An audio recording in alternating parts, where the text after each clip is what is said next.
everybody, welcome back to Auto Transport Intel. It is Friday, it is noon. That means it's time for Cars on the Move, so thank you so much for joining us today. We have an interesting special surprise for you, but before I get you, let you in on the secret, here's what I want you to do. Do me a favor, you see the like button below the video, and you see that share button. You can click share, you can click copy, and you can copy that link. You can text it, email it, share it on social media. We have an international guest today, so if you know somebody that's into automakers and OEMs and finished vehicle logistics, this is the show to check into. And if you missed it live and you're on demand, go ahead and put a comment in the comments below. Be sure to check the video description and do say hello in the live chat if you get the opportunity today. We appreciate it when you guys do that. So, you know, it's a cold day, and so we're going to catch up with Ty. Ty, I believe, is out in the snow. So let's go see what he's doing. Ty, can you see me and hear me okay? Yeah, can you see and hear me, Jay? Wow, it looks rough out there, man. Holy cow. Out in the transport parking lot. And there's a guy loading cars. Yeah, I mean, the audio's blitzy, and wow. Yeah. Oh, that's rough, man. This is part of car hauling. hauling. Yeah. Yeah. So I'm at the auction in the transport parking lot. Right now I'm looking for one. There's been trucks in and out of here all day long, so I've been helping a couple guys get some cars lined up. Great sale. Hey, by the way, Tuesday night, I'm going to talk about Tuesday night. Can you hear me? Yeah. Okay. Tuesday night, that show. Hold on, I'm almost out of the way. Man, it's brutal out there, dude. Yeah. I mean, brutal. Okay. Yeah, it is. Tuesday night, that roundtable thing we did, a lot of good things came out of that. And talked to a lot of guys since then. And I just want you to know, thanks for having us on. Tell everybody thank you, because it really meant a lot to have everybody out there on the show. You know, it really, Tuesday night was incredible for anybody that missed it. Tuesday night was our first live roundtable on YouTube.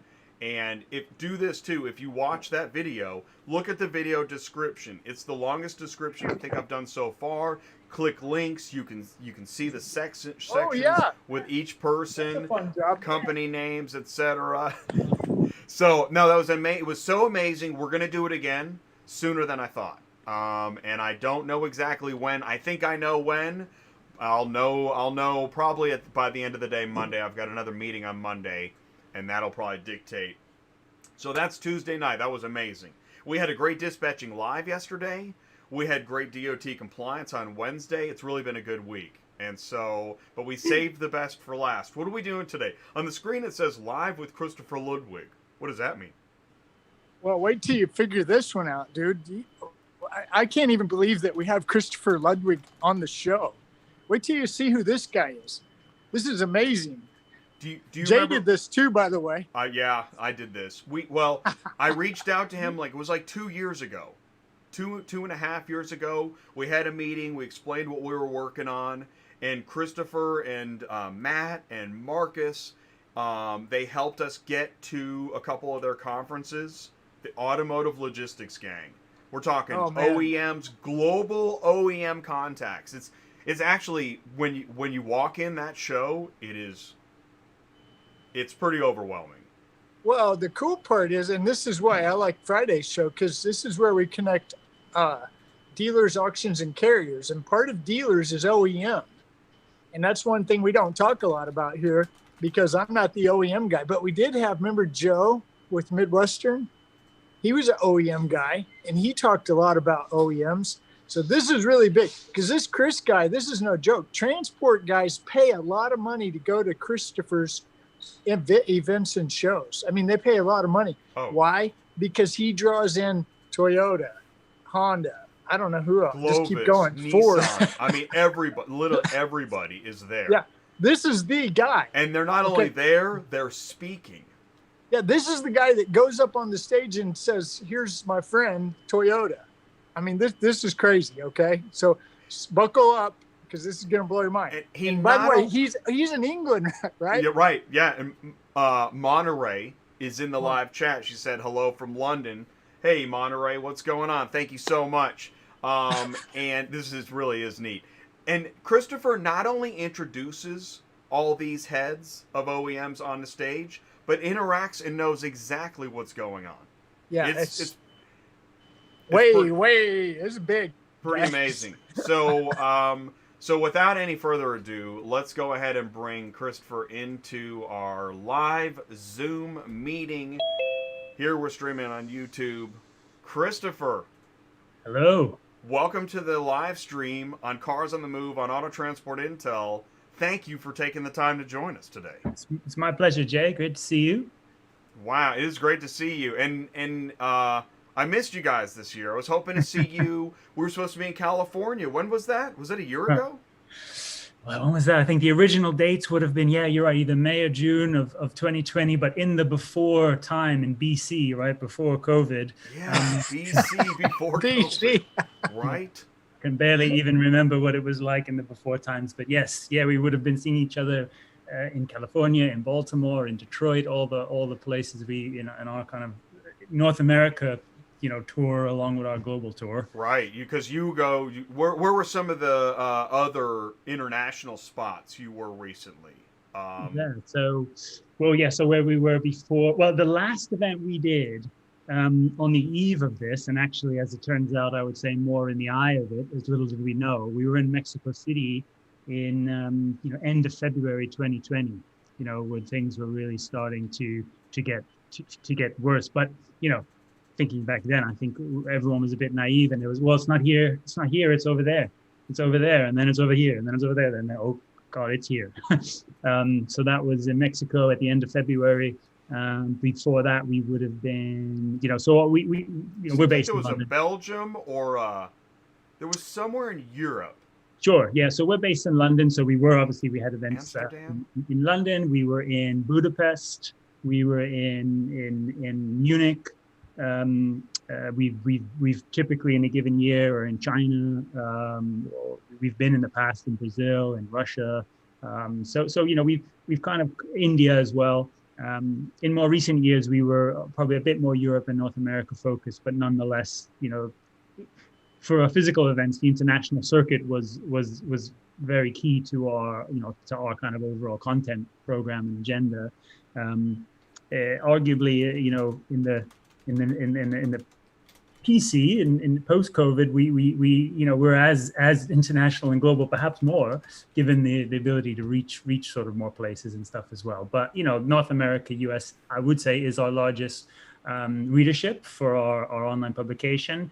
Was the kind of was also from the event side.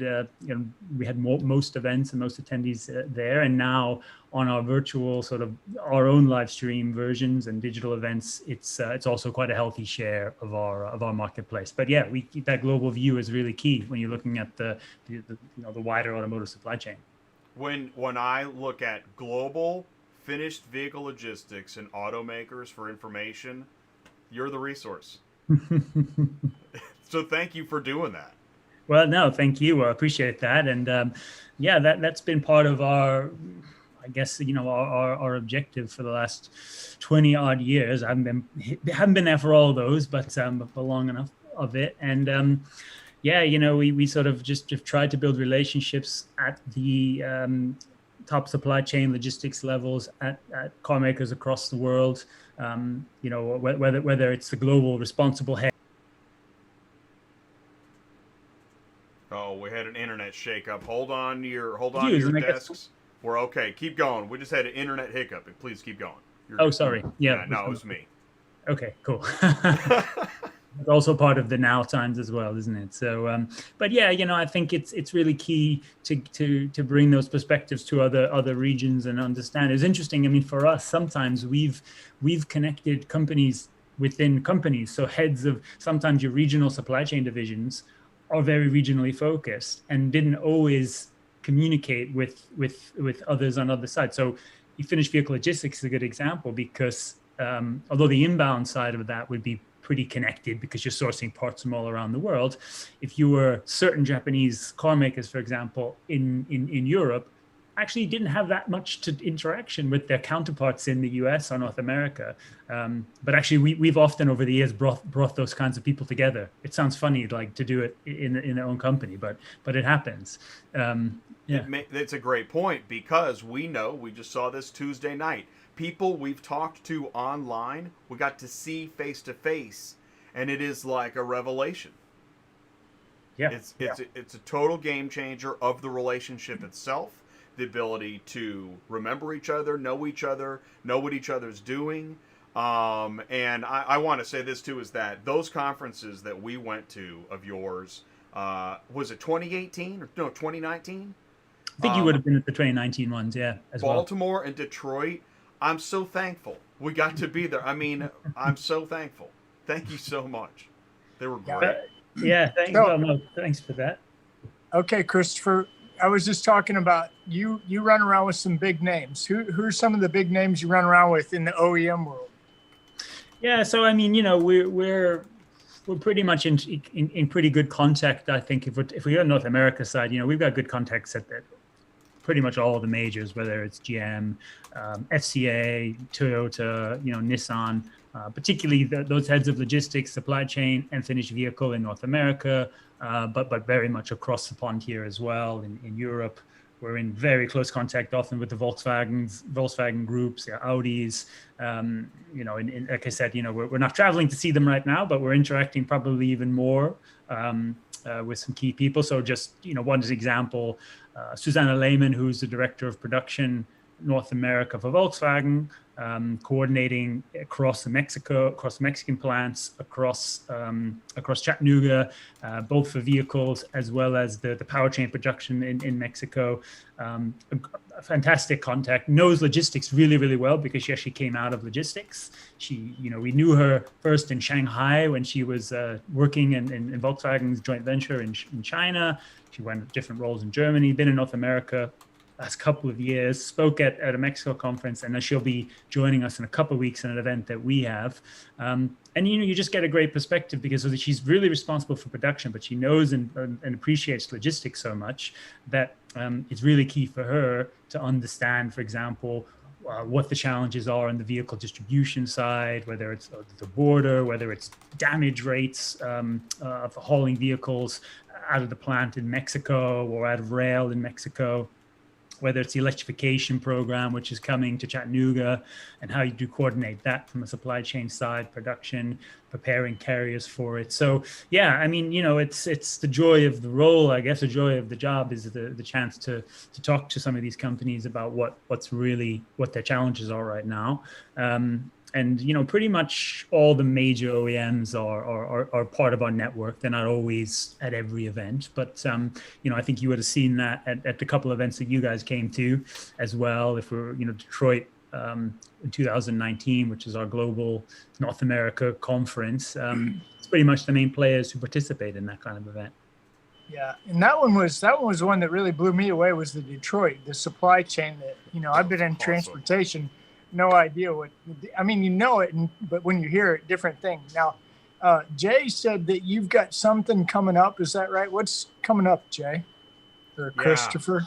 Okay, Christopher, tell us, and I'm going to start sharing some screenshots. Yeah, okay? Sure. Yeah, so thanks for that. And I think, 2 weeks from Tuesday, so February 2nd and 3rd, we've got our North America Automotive Logistics Supply Chain North America live conference. So as Jay was saying, we've had this global tour of logistics conferences around the world, and quite a few in North America. Clearly, we not doing those right now for obvious reasons, but we've been doing these digital events. We had a pretty big one in September. This is our first North America really focused, dedicated conference. You can see some of the speakers like Suzanne, who I named there. There's more coming. This is updated, kind of day by day. But we're going to be drilling down into some of the major trends and challenges facing in North America, whether it's, kind of adapting in the post-COVID era to supply chain resiliency, managing the challenges that have come out of that.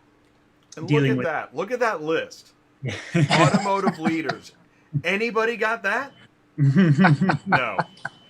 Nobody else I has think that. we're lucky in that, because obviously all these names you see, they're also going to be the people on the logistics and the supply chain side, right? So it's the relevant people for people in this space. I wouldn't for a second discount the names and the stuff that an Automotive News and others get when they bring together. Clearly, places like that are getting fantastic speakers as well. But we're Sure. I'd like Oh gosh, for you yes.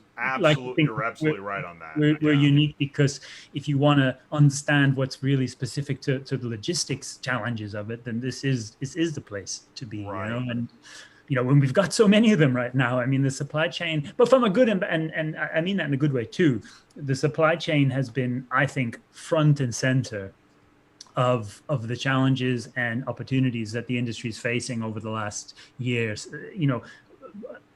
From COVID, especially because if you think back of when the shortages started in China and all of a sudden, oh, maybe we can't produce this because these parts are coming from China, to the restrictions that it came, and all of a sudden everyone realized, my God, what is the visibility that I don't have in my supply chain, trying to get on top of that to keep, and then shut down the plant safely in a way that kind of didn't lead to loads of obsolescence with parts. So how do you store those material in an optimal way to get ready to produce, to get the vehicles out to market when they're ready?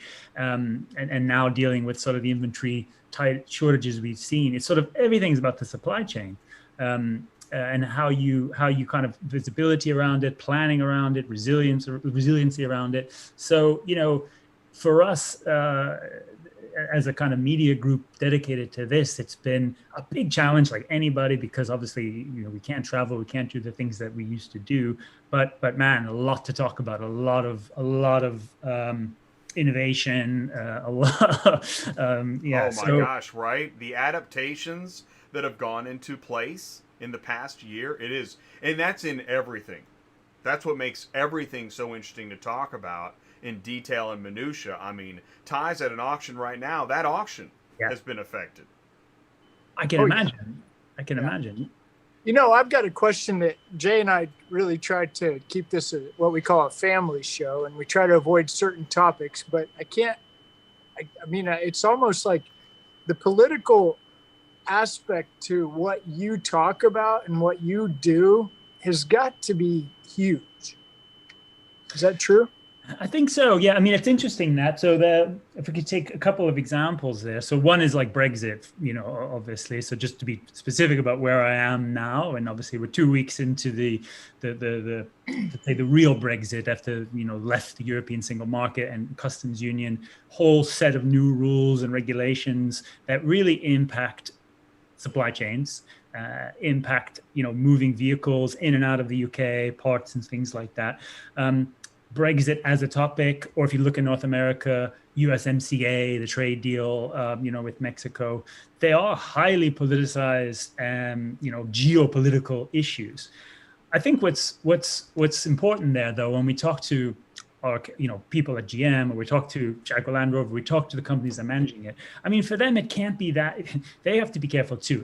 Their jobs are not politics. Their jobs are making this stuff work, regardless of what's kind of happening, what the rules are there. So with Brexit, trust me, I could in a different show we can talk politics on that. Well, and Brexit's such a great example, great topic, Ty, because here in America, when's the last time you heard someone say Brexit? I mean, it's been months. Yeah, I'm sure because. And even when it was talked about, it's not well understood. Frankly, I don't think I try to read articles about it, put my hands around it, but so that's a great example. Yeah, and I think if you, even without fully understanding, I mean, if you understand one thing about the supply chain, it's now that let's say a car that was built in the UK that they get sold in Germany, or vice versa, December 30th. 2020 could just get on a ferry, get on a ro-ro ship, move across from one port to another, like it was moving from New York to New Jersey, like it was just on any route. I mean, there's some rules around how long the vehicle from, like a truck from the UK, can stay in Germany, but it was pretty seamless. as of December 31st, 11 p.m. UK time, change. You need a customs declaration form. You need different kind of permits and stuff. So there's a border there that wasn't there before. Now it's sort of, for many people, it's not too different than shipping a car now from between the UK and the US. It's not the end of the world. It doesn't erupt it, but it's a process change. And I think the point I would make there again is the people we're speaking to, they gotta solve the problem. I mean, is it going to make it? Can they now influence the politics of it? No, but obviously they can work with suppliers, technology to optimize the flow of information to make it as seamless as possible. I guess for us, that's where we have to, as the role that we help to play, is to bring people together to kind of solve issues like that. But we see impacts of geopolitics all the time. Look at the chip and semiconductor shortages that right now, which are kind of leading to shortages of supplies, causing some car makers to cut production, both in North America and especially we're seeing it in Europe. I mean, some of that is directly related to tariffs that were put on China in the US-China trade war. It's not the only reason for it, by the way. Obviously, there was a fire at a semiconductor plant in Japan. There's more kids than ever, and adults, by the way, playing Xbox and PlayStation who demand microchips, and we just can't keep up with it, and the industry got it wrong. But that's like, those issues reverberate across the supply chain, and you have to understand them, but you have to be practical about them too. I'm not going to go to the head of logistics at GM and say, what do you think of USMCA, or what do you personally think about, what we should or shouldn't do with the Iran deal? It's what do we do? How do you manage this? How do you kind of, does it impact your purchasing decision? Does it impact on your material flow, on your costs and things like that? But yeah, you're absolutely right. We feel the repercussions all the time of things happening around the world. Yeah. Well, one of the things that I say a lot. Eloquent, man. He's so eloquent. I love it. Yeah. Well, one of the things that Jay and I talk about in the used car market in North America is, I always say, car dealers will figure it out.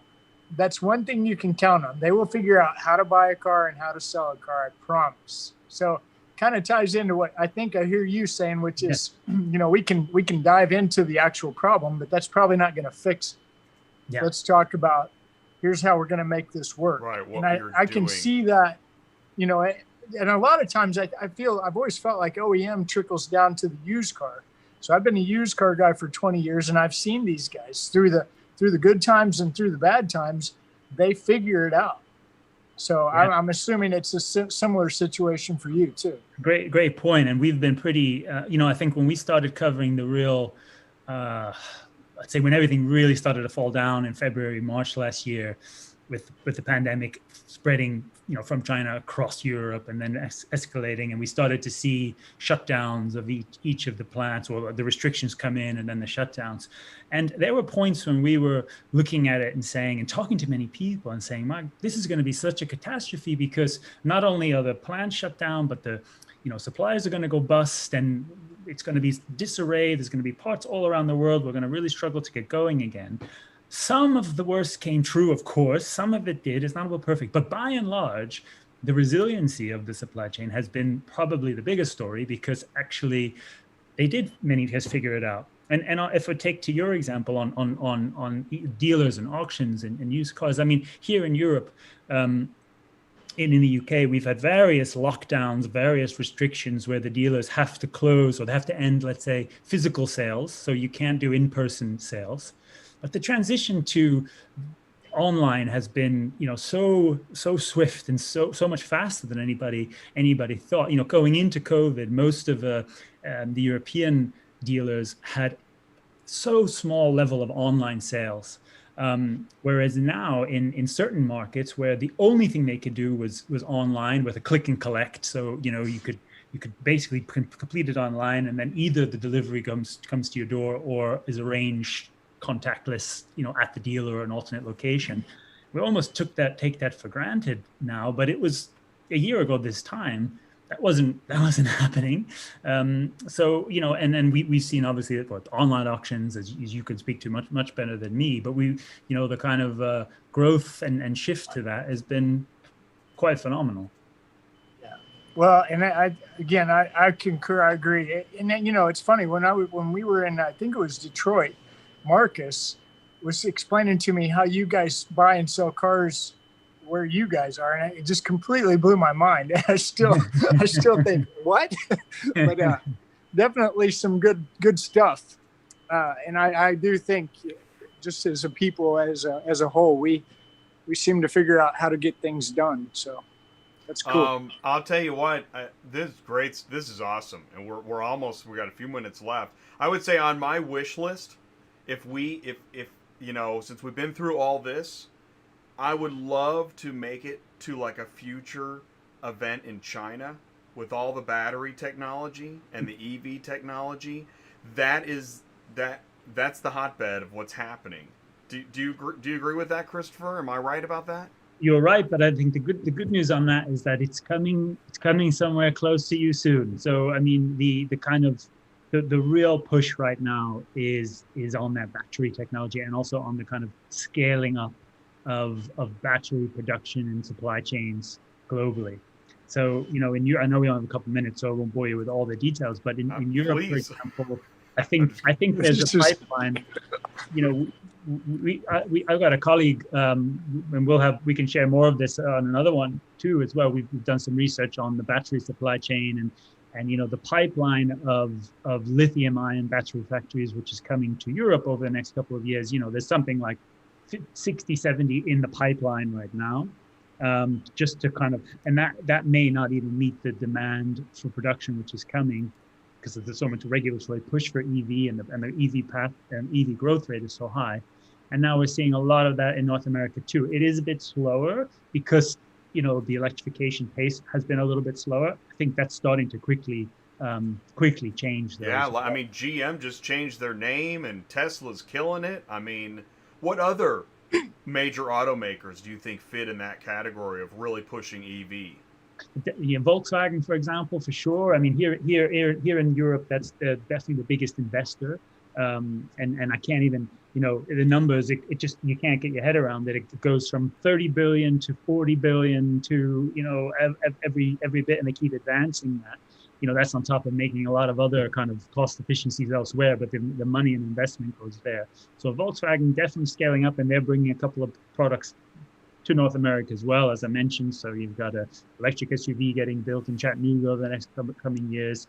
Mercedes is going to bring also an electric SUV to produce in the US. So that, I think you'll see it. BMW already with the plug-in X5, and I'm sure there'll be some more coming to North America there as well. I think watch out now that FCA and PSA Peugeot are merging. One of the big reasons for that is that PSA has electric platforms that are a bit further ahead than FCA in some ways. So I think you'll probably see some sharing of those platforms, and will speed up some of the electrification for FCA. So really, I think everyone is going in that way. But those are some of the, I think those are some of the faster movers of it right now. And then lots of brands who are breaking in, whether it's your Lucids or launching Rivian. These guys are going to be really interesting to watch. And I think, for North America, I think the electric SUV, the electric pickup, and how that develops will be real game changer, right? Because obviously Right. Tesla's changed the game from that side, but if you can give to people where they live, and we know that Americans love a pickup truck, and if you can electrify it and make it work, then Americans still love their pickup trucks. They love the pickup truck. They do. Well, and I keep a close eye on, I shouldn't say close, but I follow a few stocks that are fuel cells. I guess I'm assuming they're fuel cells, and they're related to this electrification of vehicles. And I'm watching the stock price do this. Whoa. Is that right? Yeah, I mean, it's crazy right now. I haven't tracked myself personally as much the fuel cell side, but I think obviously Tesla, as then NIO, obviously a Chinese electric vehicle maker who still only sold a couple thousand cars at the end of the day, is worth. I think they're worth more than GM and Ford put together right now. It's just unbelievable. How does that work? Yeah, no, Branding. Yeah. Do you have 5 hours? Carvana. You're right. Yeah. Carvana. That's what I was looking for. That's right. There you go. Carvana. And the That's how you Amazon do it. promise. Yes. Wow. Well, this Christopher, was, this yeah, was so amazing, man. amazing. I mean, Pleasure. this just gives me goosebumps and makes me excited. So I really, Pleasure. I know I appreciate it. I know Jay does too, but thank you. Wow. Yeah. Anytime, please, happy to come back, and we'll likewise, I'm sure and to the audience as well, please to feel free to check out the events and stuff we're doing, keep collaborating with you guys and communicating with this audience, and it means a lot to us as well. Awesome. Thank you. Thanks, Christopher. All right, have a great one. Say Thanks, hi to London, and we'll keep in touch. Thanks, guys. Okay, see ya. All Bye now. right. Hey, Ty, stick around for a second. What we'll do is we'll wrap up the show. I'll put Christopher back in the waiting room, and we'll just finish this up. Listen, I just want to say that was amazing. Okay, that's amazing, and it's really neat. It's really neat for us, for this channel, and our community, because I never really actually saw that we'd be here. You can't know what can happen. We try hard, we work hard, we network like crazy, we learn, and we already knew some things, but still, I think one of my favorite moments is we were getting some food in Detroit, and okay, I got my plate of food now, and I've got like Caesar salad and all this stuff, and I'm in my sport coat, and I'm like, and I turn around, I'm like, I don't know where we're gonna sit. There's a room full of automaker executives. And I'm like, I don't know where we're gonna sit, and you're like, follow me. And we go sit down at a table. We grab a couple chairs, and we are complete fish out of water. And within a few minutes, we're talking with Franklin. What was his name? Yeah, Honda. He was with Honda, but I think he moved on. And I Super awesome. I think he's with Glovis now, but had an amazing time. And that's what trade shows are all about. That's why I just preach. Go to trade shows. Well, that was the same table we met Victor. Charles. Remember Victor? Yes, that's where Charles we met and Victor. And they now work Victor together. Glovis. Yes, they work together at Glovis. Yes. Yeah, so you guys can tell that that's not our world. But when we're sitting there talking to these guys, I'm thinking about all of our big transport buddies, and it's to have that relationship, which Jay put that together. Everybody, Jay did that, but to have that relationship with Christopher Ludwig, Automotive Logistics, Jay did that, and that's huge. And what you just saw right there, go back and watch it again and one more time. There's a lot there, I promise. Oh, man, that is an amazing organization. And so here's what I want to do. I just want to close out with this, and I want to say that just to get specific, you go to automotivelogistics.media, okay? And let me get rid of this. There you go. Go to automotivelogistics.media, and what you do is, if you see this events, click on the events, and by the way, while you're there, get signed up. See if you can get signed up with their magazine and their resources. Anyways, this is the event. It starts in 2 weeks, February 2nd, and here's what's cool. You click on register now, and you can go through the registration process. And no, it's not free, because, we are talking heavy hitters globally in automaking, but we have a code ATI 30. You can get 30% discount on the registration, which that might make it feasible. And here's the thing: 2 days, practical, insightful, inspiring keynote talks, 20 hours of live broadcasts, engaging panels, interactive e-booths. What you want to do is this: tell your company owner, listen, man. We got to get in on. I threw a graphic up there for Paul. You tell your owner, listen, we got to get in on this. We got to start learning about this stuff as it's happening. Who's got $150? Let's log into this thing. 2 days. It's unbelievable. Now, you won't be at the buffet and sitting at the table with Charles Franklin and me and Ty yet. But that's where you're headed when you get juiced into this kind of information. It really is. And guys, like I said, I've done it 20 years. I'm not an OEM guy, but the amount of stuff and the number of people and the relationships that were made between Baltimore and here's the crazy part, guys. It wasn't just, I get excited about OEM, but Jay will tell you, I'll tell you, how many transport guys did we meet? big name. Remember Brothers? What was? And I mean, we and Proficient. okay. Virginia. So this is exactly, and this is where it gets interesting because at these shows, the transporters at these shows are picking up what we're laying down, and they actually they were there before we were. Luckily, we figured it out. Yeah. And so there are select groups in transportation logistics that have figured this out. These trade shows are gold. Yeah. So what he said, Jay's saying, if you've got somebody sitting at the office, preferably maybe owner or guy next below the owner, what we're trying to tell you is get tapped into this, especially if you have the desire to build a fleet, and you might be a broker with assets. Get tapped into this. I'm serious. So this guy is sharp. I mean, you got maybe 15, 20 minutes of him. Just I know. sit in for an hour. That's the most time I've ever had with Christopher, right? Me too. Because he's a busy guy. He knows everybody. It is unbelievable. Yeah, and here's one of the things too. Here's some context.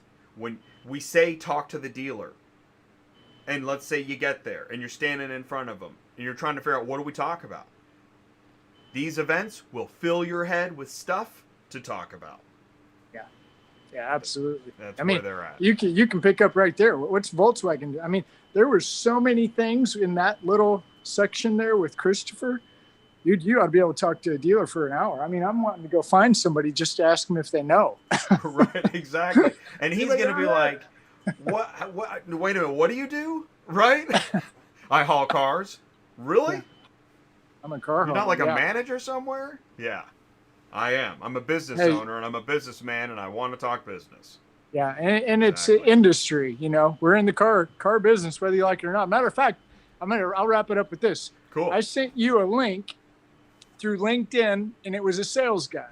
You got that still? Let's see. Let me log into LinkedIn. And you sent me a link. Well, I'm sorry. Wait a link. It was that guy. That guy. I can't remember his name.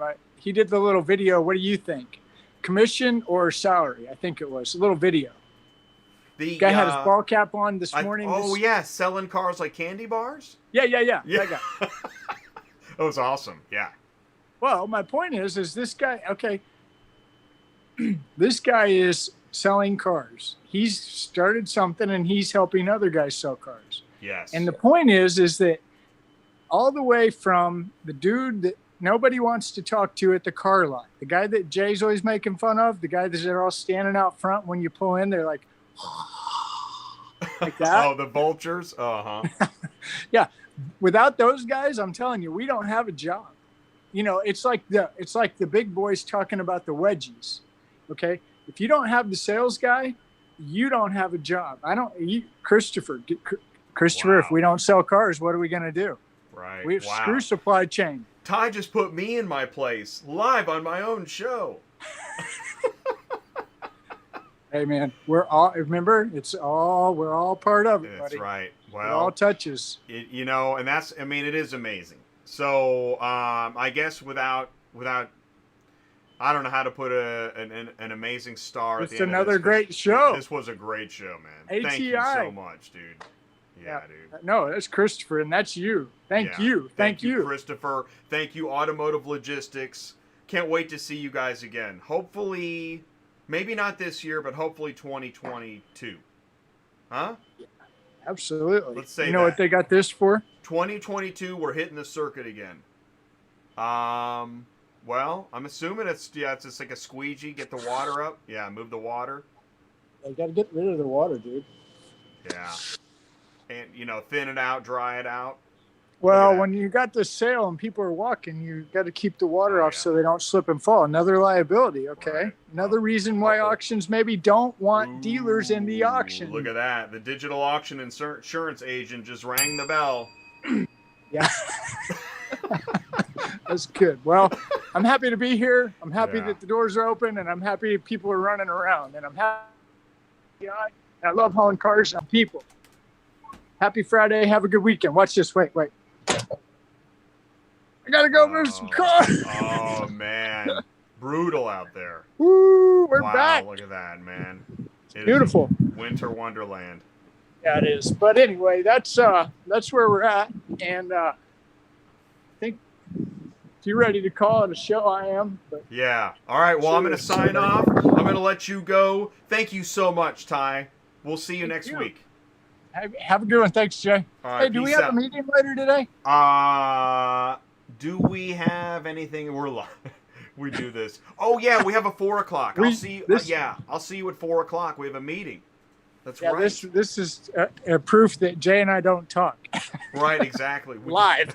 Right. Exactly. All right. Hey, first class. Hey, I'll see you at 4 o'clock. 4 o'clock, buddy. Good. All right, man. Later.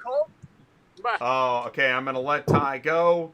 And guys, I want to thank you guys so much. I really appreciate. Thank you, Christopher Ludwig, and all of the Automotive Logistics team. Their events are awesome. We can't believe we had them live on the show. And check. How is my audio? You know, sometimes it changes. Even at the end of the show, I'm a perfectionist, even down to the last minute. Let me raise that up. See if you can hear me. Okay, mic check. Okay, I think we're okay. So, but I really do appreciate it. And thank you for comments in the live chat. That means a lot, gives us perspective of how we're doing, and also lets me share information. Yes, Knucklehead, we need each other. Monterey, thank you all so much. Chris Chamberlain, thanks for tuning in too. And we know that, we didn't have, there we go. We didn't have 100 people here, and that's okay. There is something different happening, and we're excited about it. I had an amazing meeting yesterday where the president of an alliance organization said, this is pretty amazing what you guys are doing. So we're here, and man, this locomotive is running, and we want to help you. So if you need anything, go ahead and do this. You can go and you can sign up.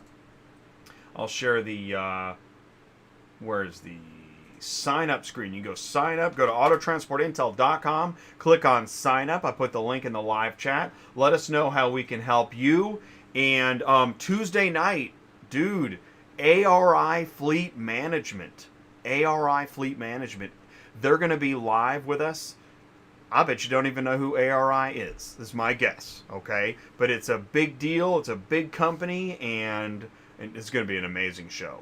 Fleet management is a huge part of how vehicles are managed, bought and sold, inventory, etc. Logistics, lots of logistics, and lots of networking connection to so many other companies. So it's going to be a great show. Please do tune in for Tuesday nights live. We'll see you there. I was going to share I'll tell you what. I'll do you a favor. I'll just do this. I know you're already subscribed, and I do appreciate it, but I'm going to grab the link to that show, and I'm going to put it in the live chat. Here it is, Tuesday Nights Live, link. Here's the show link. I just put it in the live chat. You'll see it right there. So you can click on that, set your reminder. We'll see you Tuesday night. Thanks, everybody. Stay safe, and we'll see you soon.